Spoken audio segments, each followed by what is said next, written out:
Lingusamy sir வந்து எப்போவுமே இந்த ஒரு அவர் ஒரு மாஸ் கமர்ஷியல் டைரக்டர். ஆனால் அந்த கிளாசிக் டச்சு அவர்கிட்ட எப்போவுமே இருந்துகிட்டே இருக்கும். அதில் குறிப்பாக லவ் போர்ஷன் வந்து ரொம்ப அவர் ஹைக்கூ ஒன்று பண்ணிக்கிட்டே இருப்பார்.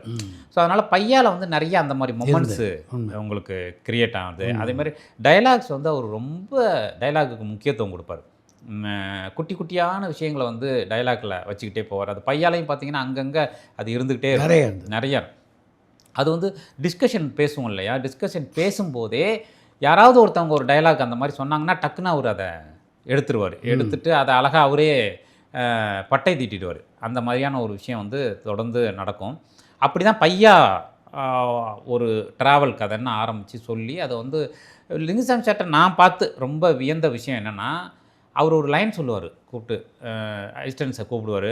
ராஜமுருகன் வாங்க நான் ஒரு கதை சொல்கிறேன்ட்டு ஒரு லைன் சொல்லுவார். அது ஒரு கதை, இதுதாங்க கதைன்னு தொடங்க, அதில் எதுவுமே இருக்காது. நமக்கு வந்து இது கதை சொல்கிறாரே இவர் எங்கே அந்த லைன் இது அப்படின்னு நமக்கு வந்து என்னென்னா ஒரு சின்ன விஷயம் தான் சொல்லுவார்.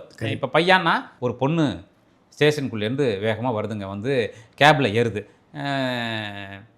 அப்போ இவங்க 2 பேருக்கு என்ன நடக்குதுங்கிறது தான் கதை அப்படின்னு ஒரு விஷுவலை தான் சொல்லுவார் அவர். ஒரு விஷுவல் அல்லது ஒரு சித்திரம் ஒன்று தான் இருக்கும்.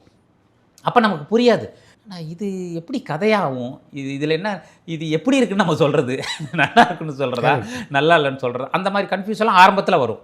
அதுக்கப்புறம் அது வளர்ந்து வளர்ந்து வளர்ந்து வந்து நிற்கும்போது பார்த்தா ரொம்ப அபாரமான ஒரு ஸ்பேஸ்க்குள்ளே போயிடும். அதுக்குள்ளே அவ்வளோ ஸ்டெப்ஸை வந்து அவர் வைப்பார். எப்போவுமே அவரோட கதைகள் பார்த்திங்கன்னா ஒரு தின் லைனு, அதுக்குள்ளே அவ்வளோ விஷயங்கள் வந்துட்டு வரும். ஸோ அதை நான் அவர்கிட்ட பார்த்து ரொம்ப வியக்கிறது. பையாவும் அப்படி தான் இருந்தது. ஃபஸ்ட்டு அவர் ஒரு சின்ன விஷயம் சொன்னார், இந்த விஷயம் சொன்னார், ஒரு ஆணுக்கும் பெண்ணுக்கும் ஒரு பயணத்தில் ஏற்படுற ஒரு விஷயம் அப்படின்னு சொல்லிட்டு. பட் அது மொத்தமாக கதையாக வந்து நிற்கும்போது அவ்வளோ ஒரு அழகான விஷயமா இருந்தது. அது எனக்கு ஆக்சுவலாக ரொம்ப பர்சனலாக அது பெரிய அனுபவம்.